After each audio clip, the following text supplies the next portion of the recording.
Well, now, what I want to do is have a mutual brain-picking session.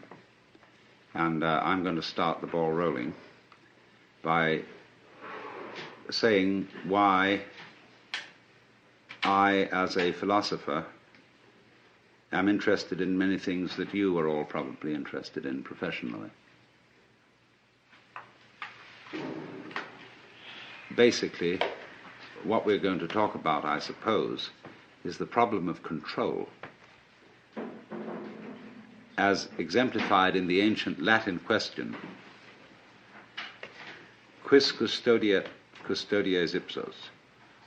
Who guards the guards? Now, we know that we're living in an age when there's been an enormous proliferation of techniques for subjecting every kind of natural process outside the human skin, and now increasingly inside the human skin, to some form of rational control. And as we succeed in doing this, it also becomes apparent that we're failing, that the process becomes of such a high degree of complexity that we begin to feel that we're standing in our own way, that everybody complains the state of affairs in the modern world, in the technological world, is so complicated that nobody can understand it, and nobody really knows what to do. That, for example, you want to run a small business, and you find you run into such enormous legal hassles that you need so many secretaries to do the paperwork that you can hardly do the business, that you're trying to run a hospital, but that you have to spend so much time making records and writing things down on paper that you don't have much time to practice medicine, that you're trying to run a university, and the requirements, the recording, the endless red tape of the registrar's office and the administration building is such that the actual work of research and teaching is seriously hampered. And so the individual increasingly feels himself obstructed by his own cautiousness. This is basically what it is. Now, to explain myself, first of all, because most of you are strangers to me, I am a philosopher who has for many years been interested in the mutual fructification of Eastern cultures and Western cultures, studying Oriental ideas, not in the spirit of saying to the West, you ought to be converted to Oriental ideas, but in the spirit of saying, you don't understand the basic assumptions of your own culture if your own culture is the only culture you know. Everybody operates on certain basic assumptions, but very few people know what they are. You can say, very often encounter the sort of character who's an American businessman, and he says, well, I'm a practical businessman. I believe in getting results and things done, and all this thinking and highfalutin logic and nonsense is of no concern to me. Now, I know that the practical basic assumptions, the metaphysics of that man, can be defined as pragmatism, as a school of philosophy. But it's bad pragmatism because he's never thought it through. And so it's very difficult, you see, to get down to what are your basic assumptions. What do you mean by the good life? What do you mean by consistency? What do you mean by rationality? The only way of finding out what you mean by these things is by contrasting the way you look at something by the way it's looked at in another culture. And therefore we have to find cultures which are in some ways as sophisticated as our own, but as different from our own as possible. And of course, for this purpose, I always thought that the Chinese were optimal, and the Indians, the East Indians. And that by studying the ideas of these people, by studying their life goals, we could become more aware of our own. It's the old principle of triangulation. You don't establish the situation of a particular object unless you observe it from two different points of view and thereby calculate its actual distance from you. So by looking at what we are pleased to call reality, the physical world, from the basic standpoints of different cultures, I think we're in a better position to know where we are than if we only have one single line of sight. And therefore this has been my interest and my background. And arising out of this, there has come a further question, which I would call the problems of human ecology. How is man to be best related to his environment, especially in circumstances where we are in possession of an extremely powerful technology and have therefore the capacity to change our environment far more than anyone else has ever been able to do so? Are we going to end up not by civilizing the world, but by Los Angelizing it? In other words, are we going to foul our own nest as a result of technology? But all this gets down to the basic question is, really, what are you going to do if you're God? If, in other words, you find yourself in charge of the world through technological powers, and instead of leaving evolution to what we used to call in the 19th century the blind processes of nature, that was begging the question to call them blind.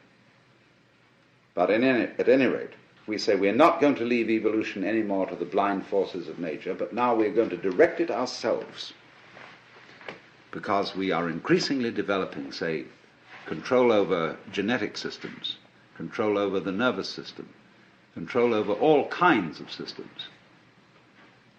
Then simply, what do you want to do with it? But most people don't know what they want, and have never even seriously confronted the question of what they want. You ask a group of students to sit down and write a solid paper of 20 pages on what is your idea of heaven. What would you really like to happen if you could make it happen? And that's the first thing that starts people really thinking, because you soon realize that a lot of the things you think you would want are not things you want at all. Supposing, just for the sake of illustration, you had the power to dream every night any dream you wanted to dream. And you could, of course, arrange for one night of dreams to be 75 years of subjective time, or any number of years of subjective time. What would you do? Well, of course, you'd start out by fulfilling every wish. You would have routs and orgies and all the most magnificent food and sexual partners and everything you could possibly imagine in that direction. When you got tired of that, after several nights, you would switch a bit and you would soon find yourself involved in adventures and contemplating great works of art, fantastic mathematical conceptions. You would soon be rescuing princesses from dragons and all sorts of things like that. And then one night you'd say, now look, tonight what we're going to do is we're going to forget this dream as a dream. And we're going to be really shocked. And when you woke up from that one, you'd say, ooh, wasn't that an adventure? Then you would think more and more far-out ways to get involved and let go of control, knowing that you'd always come back to center in the end. But while you were involved in the dream, you wouldn't know you were going to come back to center, be in control. And so eventually you'd be dreaming a dream in which you found yourselves all sitting around in this room, listening to me talking, all involved with the particular life problems which you have. And maybe that's what you're doing.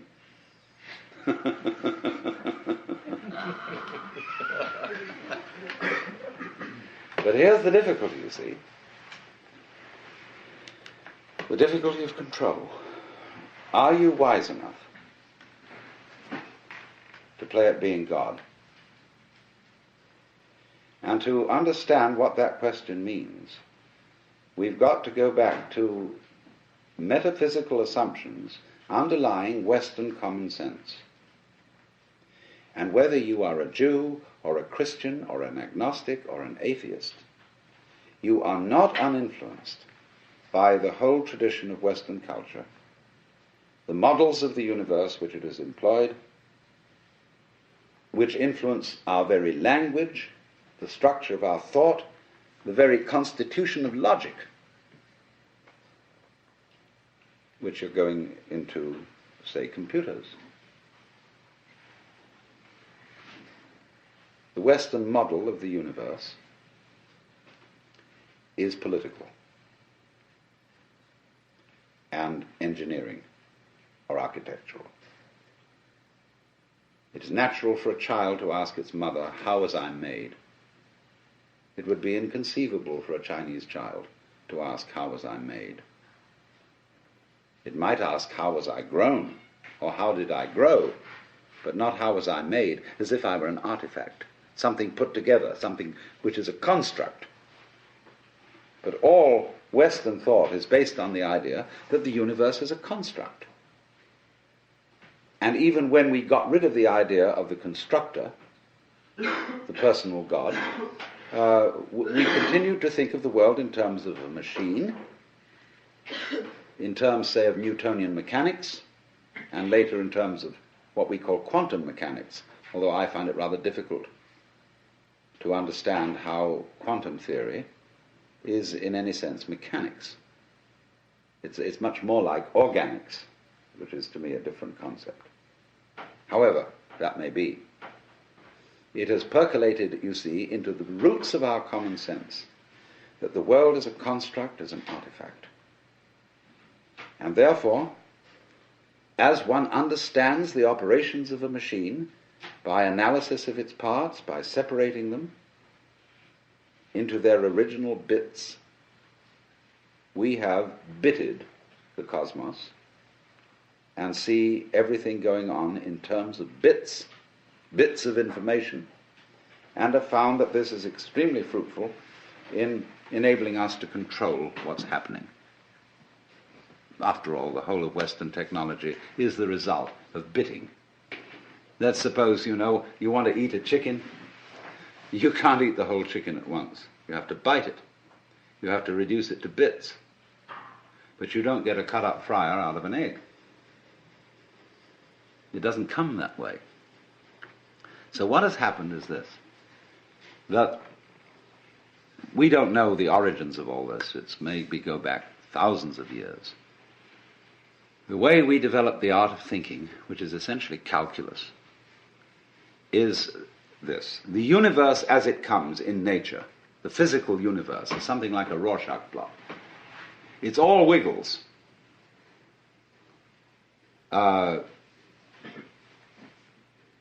We who live in cities are not really used to this because we build everything in straight lines and rectangles and so on. Wherever you see this sort of thing, you know human beings have been around because they're always trying to straighten things out. But nature itself is clouds, is water, is the outlines of continents, is mountains, is biological existences, and all of them wiggle. And wiggly things are to human consciousness a little bit of a nuisance, because we want to figure it out. And it is as if, therefore, some ancient fisherman one day held up his net and looked at the world through the net. And he said, "My, just think of that.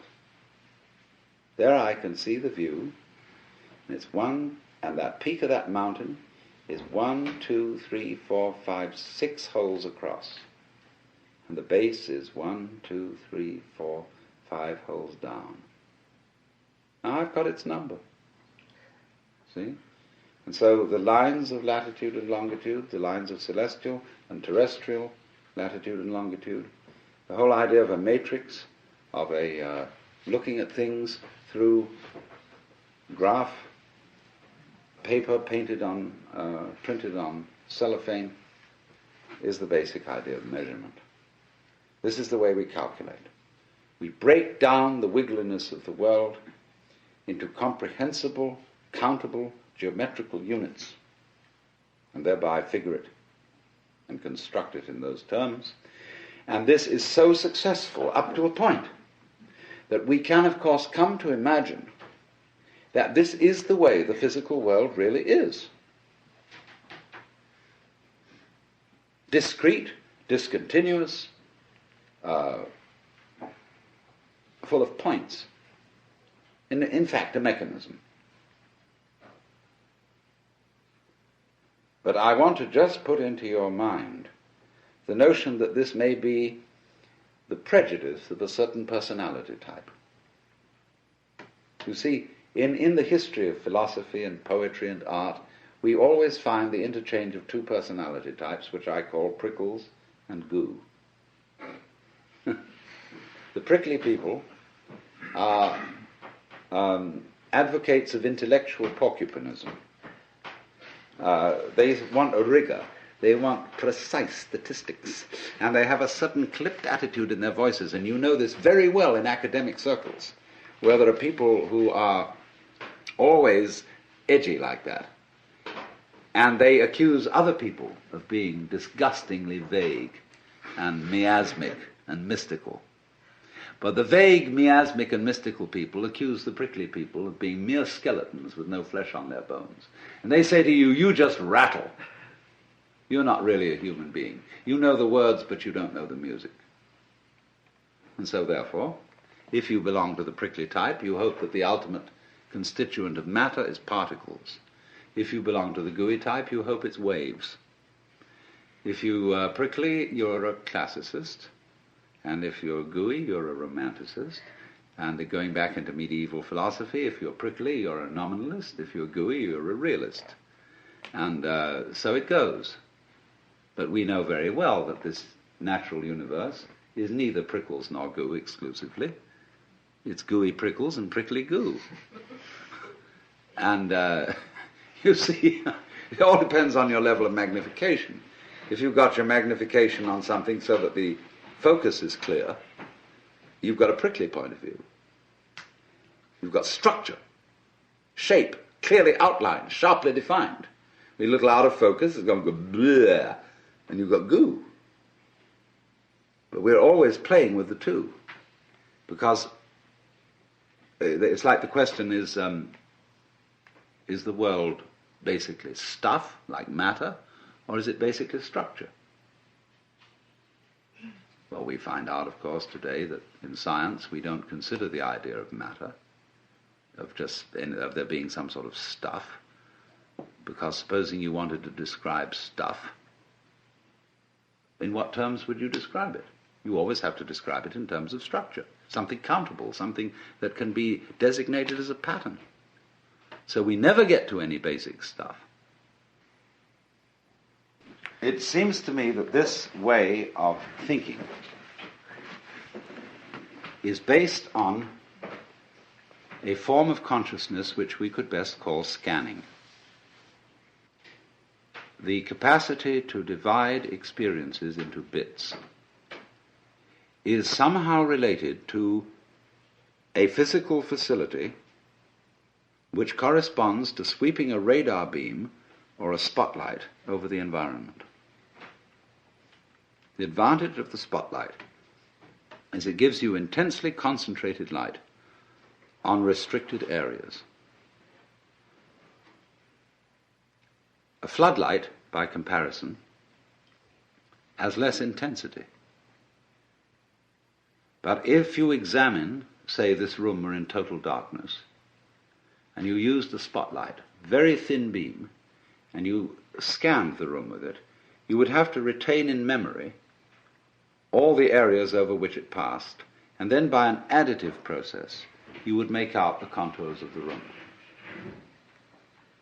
And it seems to me that this is something in which civilized man, both in the East and in the West, has specialized. in a method of paying attention to things which we call noticing.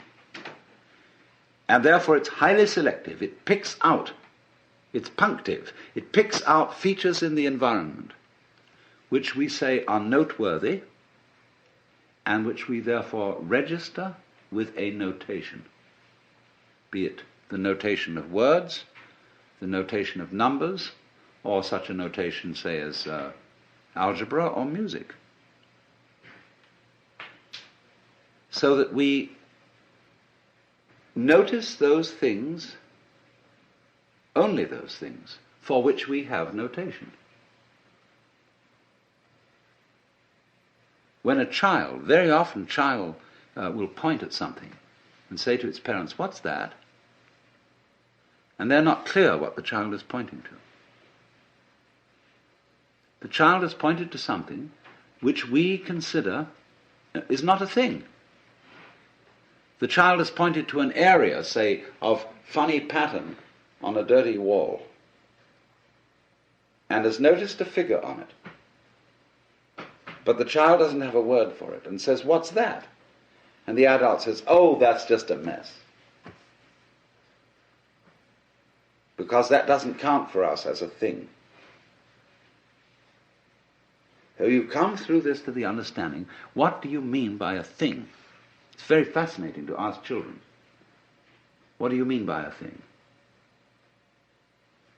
And they don't know, because it's one of the unexamined suppositions of the culture. What do you mean by an event? Well, everybody knows what an event is, but nobody can say. Because a thing is a think. It's a unit of thought, like an inch is a unit of measurement. And so we thing the world, that is to say, in order to measure a curve, you have to reduce it to point instants. And apply the calculus, so in exactly the same way, in order to discuss or talk about the universe, you have to reduce it to things. But each thing or think is, as it were, one grasp of that spotlight. Going chur, chur, chur, chur, chur, chur, chur, chur, like this, you see. So we reduce the infinite wiggliness of the world to grasps or bits. We're getting back to biting, you see, the idea of the teeth. To grasps of thought. And so we thereby describe the world in terms of things, just as that fisherman could describe his view by the number of net hole through which the view was showing. And this has been the immensely and apparently successful enterprise. The Western model of the universe is political and engineering or architectural.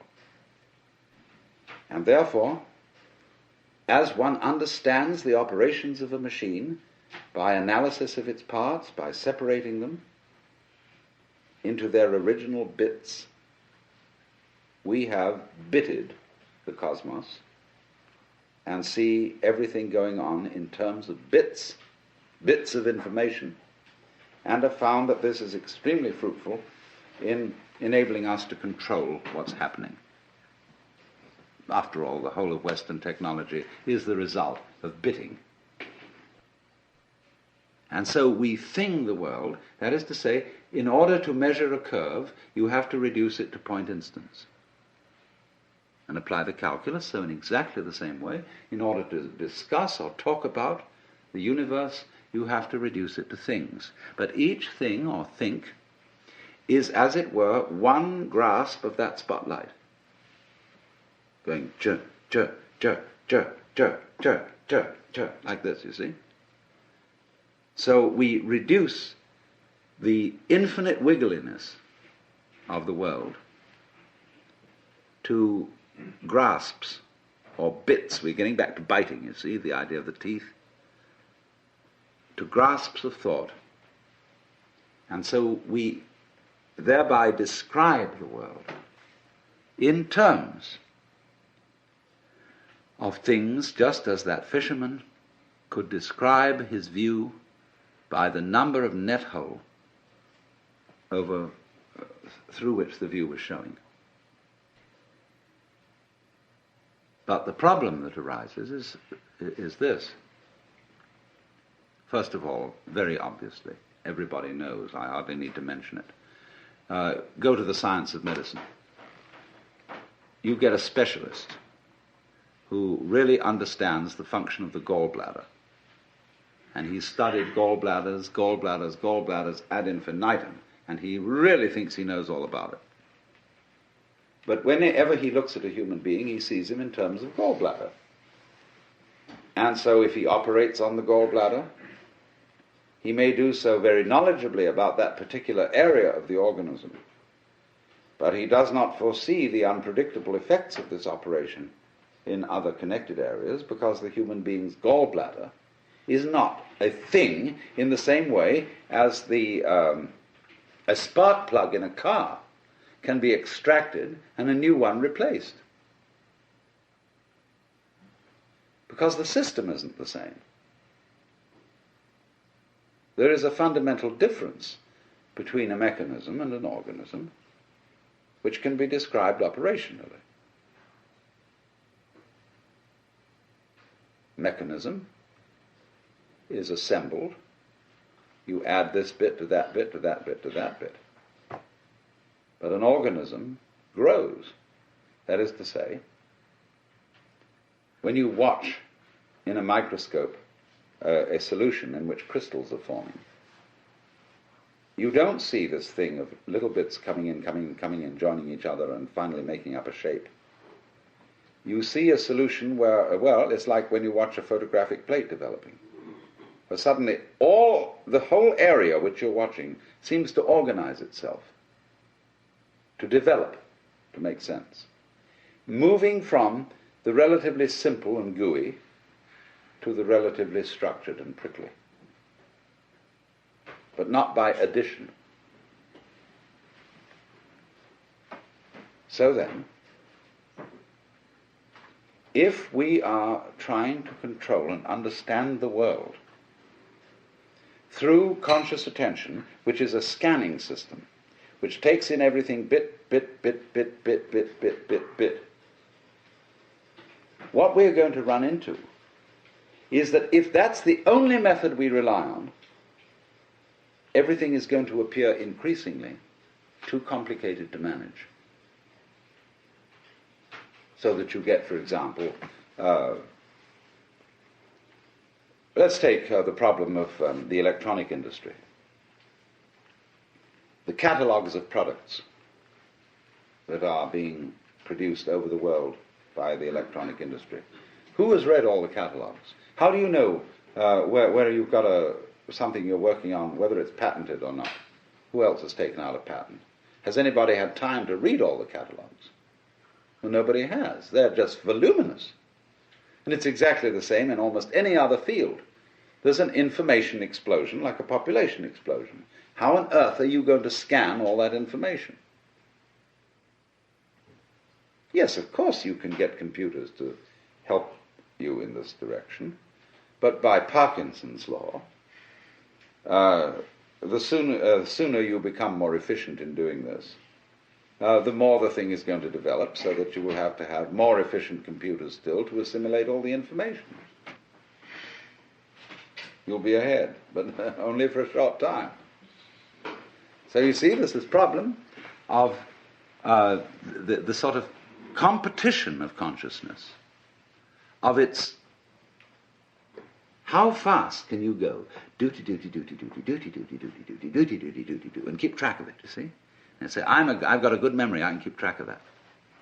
And you say to you, I bet you can't. I'll go more complicated than you. See, musicians do this, well, drummers, you know. And they get things going, and they start, and so long as they count, and lots of musicians do count, which is crazy, but they do. And they count, and they outcomplicate each other to the point where you can't retain it any longer in memory. So you say, okay, If I can't retain it, we've got this gadget here that can. And we've got these marvelous mechanical memories, and they will retain it. And they'll go much more fancy. They'll go this duty at a colossal speed, like that, you see. But it's the same old problem. Because you get something that can outdo that.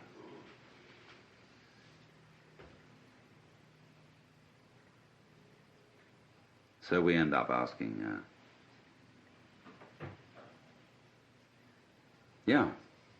but supposing there were some other way of understanding things.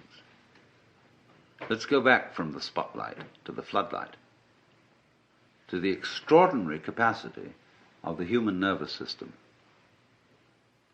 to comprehend situations instantaneously, without analysis. That is to say, without verbal or numerical symbolism of the situation in order to understand it. I hope you understand what I mean by that. It's clear. We do that.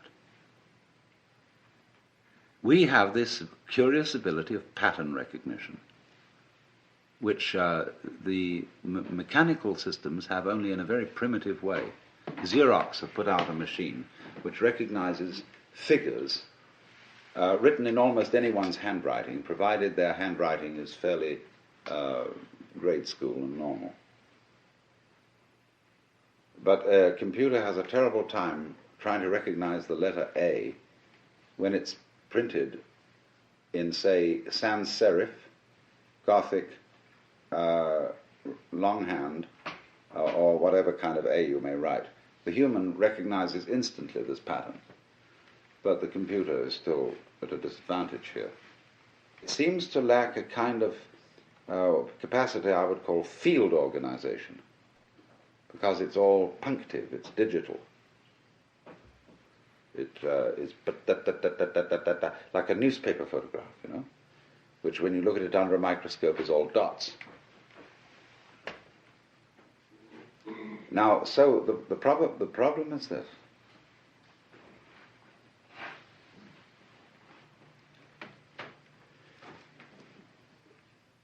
In developing technology,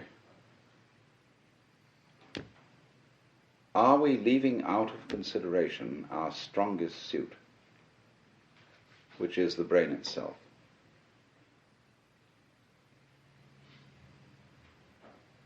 See, we are at a situation where the brain is still not really worked out by even the most competent neurologists.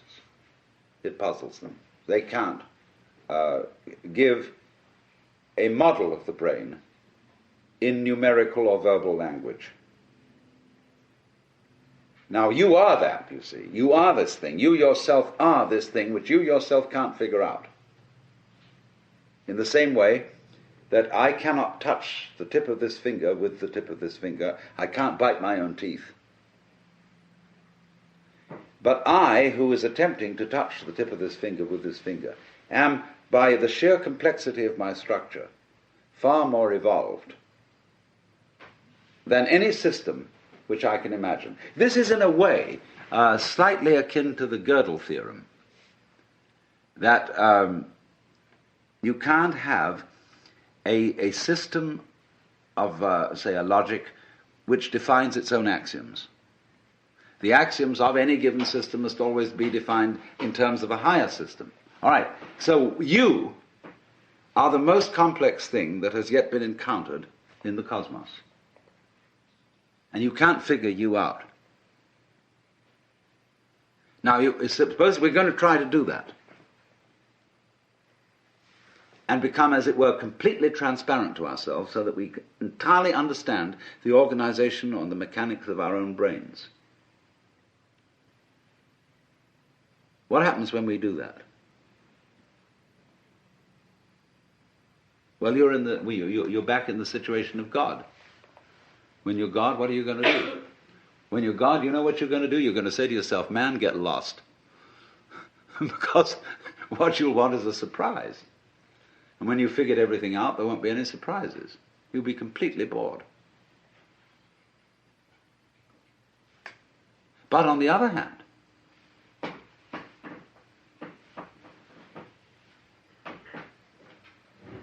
A person, I would say, who is really functioning completely is basically a person who trusts his own brains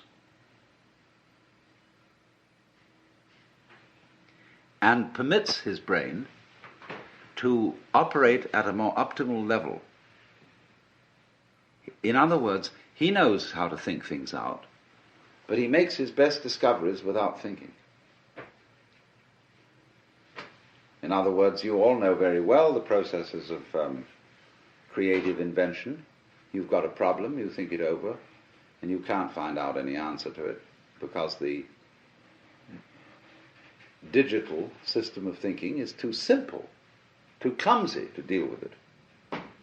It's more complex. There are more variables than can be kept in mind at one time.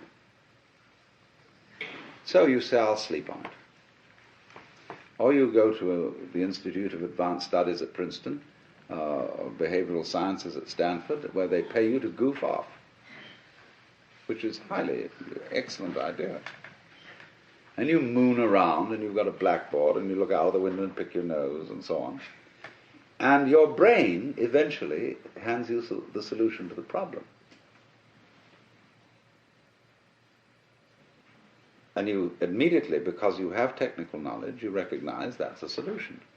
But then, naturally, you go back and check it. And you work the bit-by-bit form of thinking on it and see, now, does it come out in those terms? And if it does, everybody will agree with you, yes, that's the answer. But if it doesn't come out in those terms, they won't agree with you, because you haven't subjected it to the socially acceptable, traditional form of analyzing knowledge. But here's the problem. It takes an awful long time to check these things out.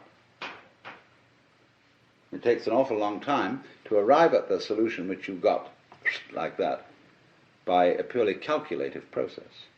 Most of the situations of life are such that they don't wait for us to make up our minds. So that an enormous amount of carefully worked out scientific knowledge is trivial. It's all very well, very finely worked out, but much too late. Because life comes at you from all sides, all over, everywhere at once. And the only thing you've got to deal with that is the thing inside here, in the skull. Now, I'm not saying this to put down all this marvelous work of calculation, brought to immense sophistication electronically and so on. Not at all, because actually you people are the first people to understand the limitations of your own kind of knowledge. And you're going to have to tell the politicians about this. They don't understand. They think that this kind of knowledge is the answer to everything. And I think most of you know it isn't. Which is not something, I repeat, against technology. It's only saying that when you walk, you put your right foot forward. And that's fine, but then you must put your left foot forward. So let's say that the great technological enterprise has been putting the right foot forward. But you must bring up the left foot. That is to say, bring up re-valuation and new respect for the organic type of organization, which is incomprehensible to technological thinking, but which always underlies it. That by itself doesn't work, because after you bring the left foot up, you've again got to bring up the right foot. The analytic. After goo comes prickles. After prickles comes goo. And you have to keep this thing up. And I think our danger at the present time is that we are so heady, so delighted with the results of prickles, that we've got to let back a little bit of goo into the system. Well, now, what we've got to try and do is, I think, to work out a way of making the brain itself more efficient. And this is the thing that civilized education has neglected. Lynn White, to quote him again, used to say that the academic world today only values three kinds of intelligence: verbal intelligence, mnemonic intelligence, in other words, good at remembering, and computational intelligence. He said it entirely neglects kinesthetic intelligence, social intelligence, and he had at least 7 kinds of intelligence. I forget what they all were. But it is this extraordinary capacity of the neural organization, say, to engage in pattern recognition and in solving instantly certain complex problems without knowing how it does it. The trouble is, when you do something you don't know how to do, you've got a non-repeatable experiment, in a certain sense. In other words, you can't explain to someone else how to put it together. But you can do it like you can open and close your hand without any knowledge of physiology. Do it every time. Whoops, I don't know how I do it. I just do it, you see.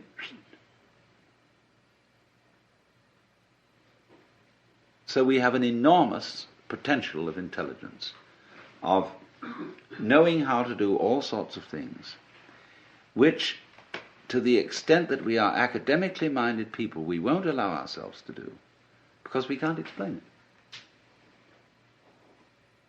You know, for example, there's a way of cooling a brazing furnace. It's very simple.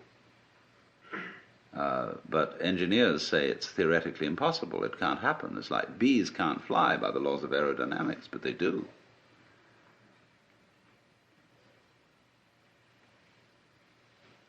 So the rather practical issue I come to is this, that technology, if it relies exclusively on linear thinking, is going to destroy the environment.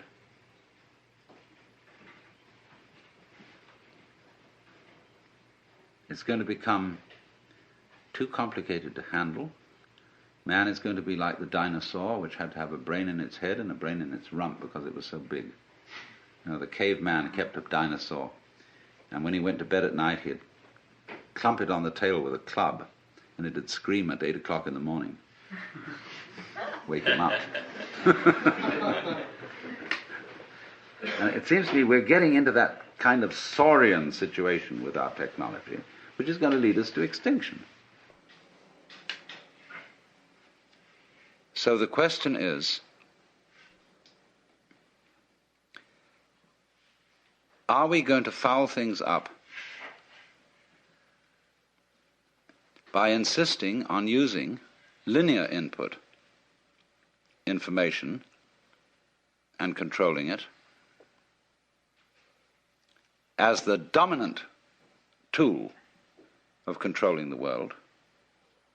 Or can we master all that as we have done and still use the linear input and analysis, but with a fundamental trust in our power to assimilate multiple input, although we really don't know how we do it? And my point is that you can't find an absolute which you can pin down, you see. So there always remains in any human operation the basic central thing, which you can't pin down because it's you, just as the teeth can't bite themselves. Now, the assumption of Judeo-Christian culture is that man in his nature is sinful and therefore can't be trusted. The assumption of at least ancient Chinese culture is that man in his essential nature is good and therefore has to be trusted. Because they say to us, if you can't trust your own basic nature, you can't really rely on the idea that you're untrustworthy. Therefore, you're hopelessly fouled up. So this has amazing political and other consequences, this different assumption. If we say, no, we human beings are fallible and basically selfish and really, really fundamentally evil, and therefore we need law and order. We need a control system to put us in order. We thereby project these control systems into the church or into the police or into somebody who are really ourselves disguised. See, it's like daylight saving time. Everybody could simply get up an hour earlier. But instead of doing that, we alter the clock, because the clock is a kind of authority. And we say, well, the clock says it's time for you to get up. And the Amerindians laugh at the palefaces because they say, paleface, he doesn't know when he's hungry until he looks at his watch. And so in this way we become clock dominated. And the abstract system takes over from the physical, organic situation. And this is my big pitch, if I'm going to make a big pitch, is that we've run into a cultural situation where we've confused the symbol with the physical reality,